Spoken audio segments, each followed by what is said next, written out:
Yeah, look, I feel relieved. People have asked me if I feel vindicated, and that's just not the word I would put to what I feel. I feel relieved, but I also feel really sad about what's happened. As the evidence has unfolded, it's really been news to me too in terms of the extent of this.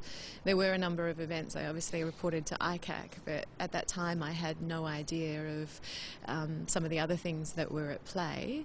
So yeah, it's been a really interesting journey for me, and I'll be very happy when the inquiry findings are handed down and I can truly move on.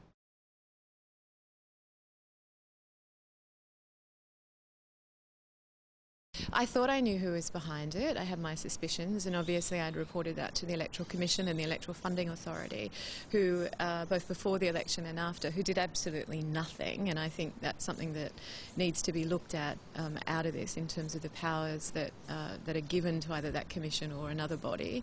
I did, but I felt very isolated because I couldn't really talk about it. I mean, my duty was not to talk about it publicly. My duty was to report it to the relevant authority, which is what I did. But by the end of that campaign, I did feel very isolated, quite shattered, really.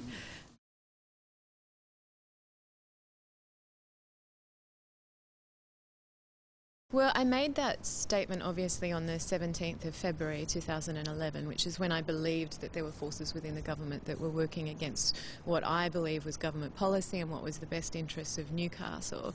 At that stage, I had my suspicions about what was going on, and obviously I'm still restricted in terms of what I say because the inquiry won't reach its findings until the end of the year.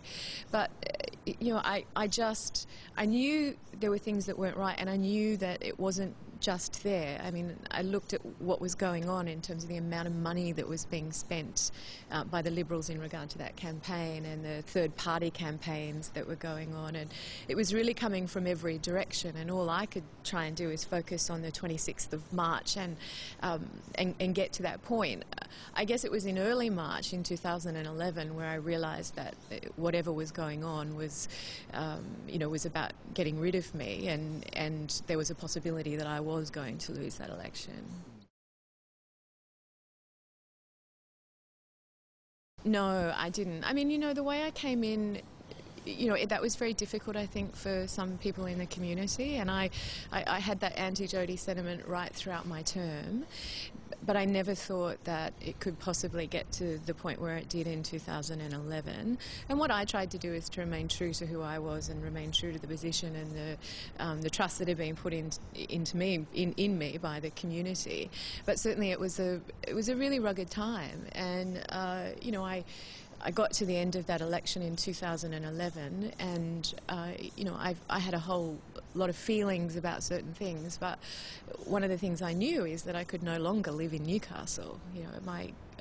My reputation had been damaged so badly and my credibility undermined. I had to leave.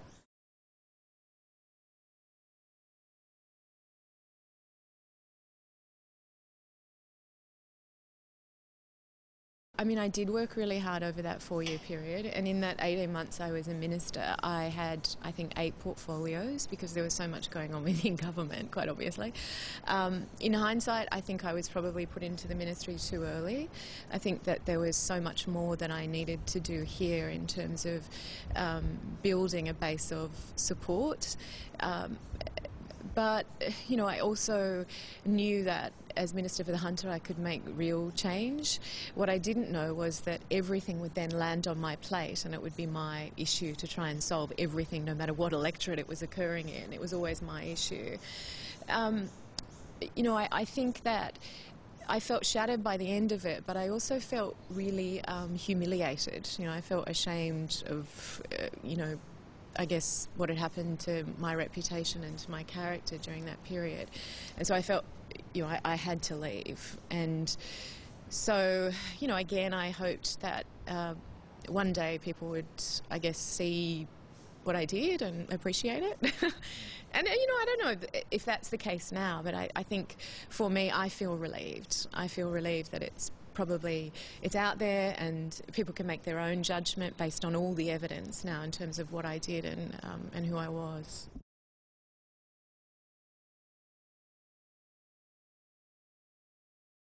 Yeah, I think it has. I think it's made me, it's been quite a cathartic experience in a way. As the evidence has unfolded, I've seen it on Twitter, and I've read it, in the transcripts. I've got someone obviously sitting in the inquiry, but I'm finding it out as everybody else is finding it out, and so it's been an emotional time. There've been days where I've cried. There've been days when I'm like, oh wow, that's amazing, that's finally out, and days where I've been shocked, and days where I've been appalled, dismayed. I've gone through a whole range of feelings, and I think it will take some time for me to kind of come to a space where I know how I feel about that, and indeed how I feel about Newcastle. I love this city, but it was really, really hard being here.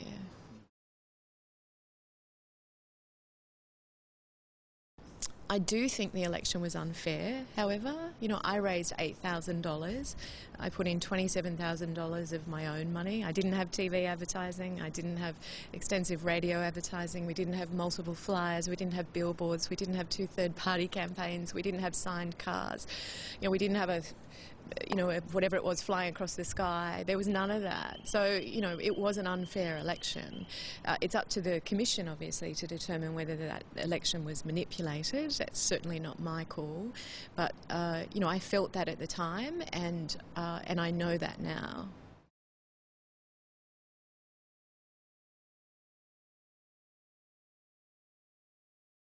One of the things you've seen out of this inquiry is candidate naivety put forward, and one of the things that I think should come out of that is that there should be every new candidate should have to undergo some compulsory training, whether it's online training, just so that they know personally what their responsibilities are as a candidate, because I think that candidate naivety should never be an excuse.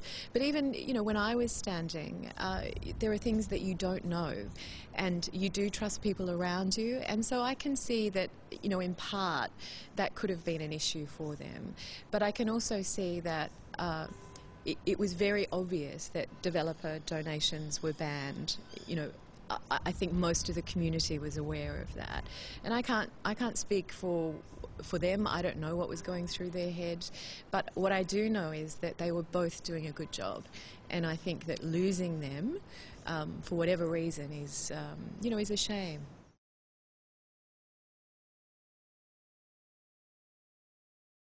I think Tim and Jeff did a great job. I think Tim worked really hard, and I'm very sad in terms of what has happened to Tim. I also think that there's been a whole parade of business people that have fronted that inquiry, and I am not going to make any judgment on whether they've behaved appropriately or inappropriately. Again, that's the Commission's role.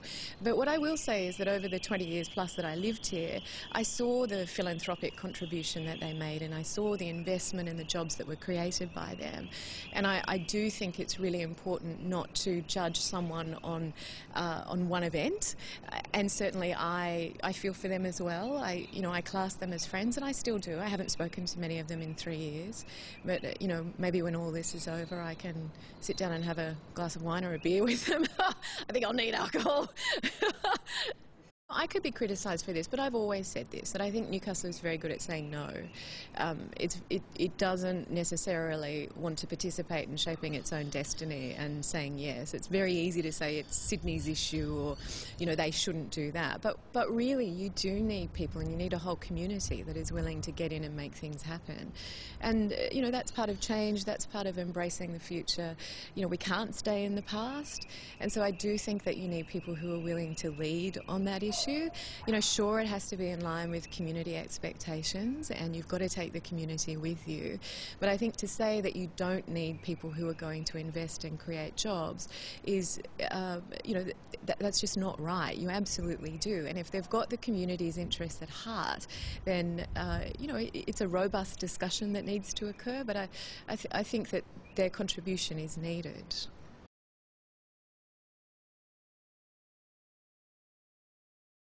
I think the things that were happening here were really positive. I think, sure, there are questions about, development. There are questions about, the community wants to be put at ease in regard to the rail line issues. I understand that, and I think that's something that the current government needs to do. but I think the great fear for this city is that it goes back to saying no, that it goes back to wanting to keep the city as it is. And you can still maintain the heart of Newcastle and, you know, what is the essence of this city without necessarily keeping it the way it was, you know, because the community is shaped by the people who are here, and there are some wonderful people who believe in this city, and it's got such a great opportunity to keep that history and keep that sort of working class heart. But ultimately, it is the second largest city in New South Wales. It is one of the largest cities in this country, and it needs to start, you know, I believe, start stepping up and saying we can create our own future the way we want it, but let's have a go.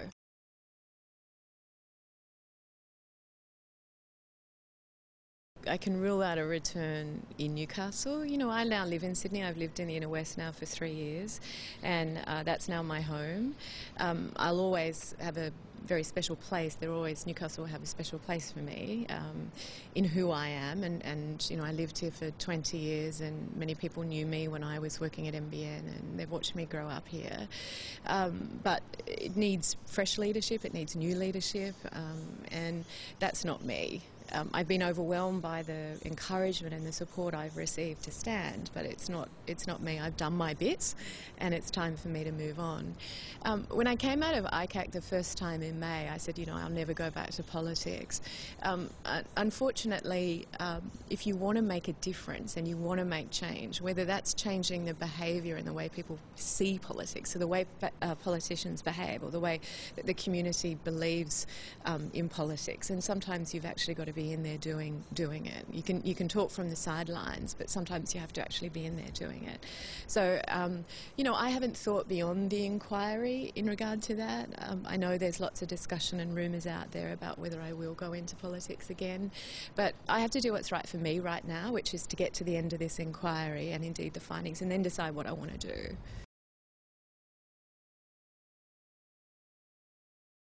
Look, I think what you've seen coming out of ICAC is a whole lot of women walking out of there who've done the right thing. I think what you've seen is some of the blokes who haven't done the right thing, and I don't think you should, you know, yes, I mean, I've walked out of there, but so has Christina Keneally, and so has Robin Parker, and so has Kerry Schott. You know, there have been a lot of women that have come out of there that have actually done the right thing.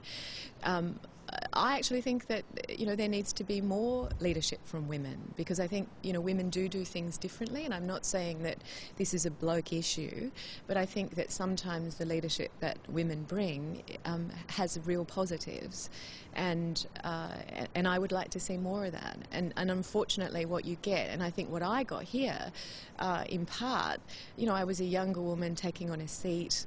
I had a different way of doing things, and sometimes I think, you know, what happened to me was around me being a woman as well, not necessarily just around how I came in or how I, you know, what people perceived of me. So, you know, I think that there is a greater role for women going forward, and we are seeing some really good female candidates as well. I mean, look at, you know, Jodi Harrison in Charlestown, and Nuatali, who's going to stand for Lord Mayor. I mean, the last time we had really solid, honest and forthright leadership here, Joy Cummings, you know, so I think, you know, that's what the city needs right now. I belong to the Labor Party. I've got a branch. I belong to the Ashfield branch in Sydney. You know, I'm very committed to the party. I'm a hard-working branch member now that was door knocking on the weekend. So, you know, and that wasn't for me, quite obviously. That was for somebody else. But, you know, I remain committed to the values of the Labor Party, and I remain committed to being a member of the Labor Party. And I think that, again, the party has made the changes that need to be made, and you know, I'm confident that going forward you are going to see a changed party. And you know, again, there are some really good people that are going into government, and it's new blood. That's what's required to actually make sure that we never ever go back to what it was.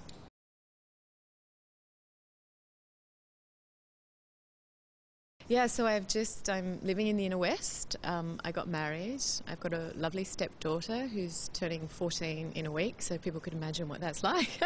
A slumber party this weekend. I've just about to finish my masters, so I've finished my masters at Sydney Uni.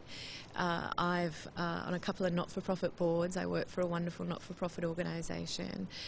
So I'm doing the things that matter to me, working around those issues, like around women's health and around encouraging young people in science. And, you know, I have epilepsy and I sit on the board of an epilepsy organisation. So the things that matter to me.